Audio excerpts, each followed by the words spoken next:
క్రీస్తునందున్న ప్రియులకు ప్రేమతో వందనాలు తెలియజేయుచున్నాను. ఈరోజు దేవుడు మనకు చేస్తున్న వాగ్దానం ఏమిటనగా కీర్తనల గ్రంథము 34వ కీర్తన 10వ చరణం.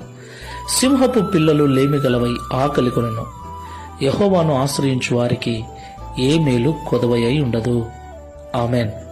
నా ప్రియమైన సహోదరి సహోదరులారా, అడవికంతటికి రాజైనటువంటి సింహము అది తలుచుకుంటే ఎంతటి పెద్ద జంతువునైనా చంపి తినగలదు. మరి అలాంటి మృగరాజైనటువంటి సింహపు పిల్లలు ఆకలి ఉంటాయా? ఒకవేళ అనుకోని రీతిగా సింహమునకు ఆహారము దొరకక సింహపు పిల్లలు ఆకలి కొననా కొంటాయేమో కానీ యెహోవాను ఆశ్రయించిన వారికి ఏమీ తక్కువ చేయనని దేవుడు మాట్లాడుతున్నాడు. ఈ మాటలు వింటున్న ప్రియ సహోదరి సహోదరుడా, యేసుక్రీస్తు ప్రభుల వారిని మనం నమ్ముకున్నాం కదా, యేసుక్రీస్తు ప్రభుల వారి మార్గంలో నడుస్తున్నాం కదా. అయినప్పటికీ ఎన్నో కొరతలు, ఎన్నో ఇబ్బందులు, ఎన్నో రకాల సమస్యలు మనల్ని చుట్టుముట్టి ఇబ్బందిని కలిగిస్తూ ఉన్నాయంటే దాని అర్థం ఏంటి?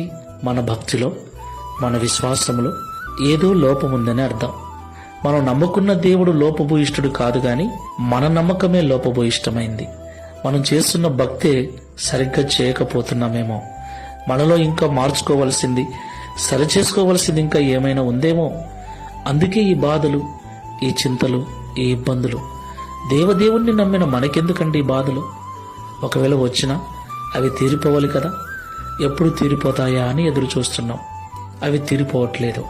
దానికి కారణం దేవునిలో లోపం లేదు కానీ మనలోనే.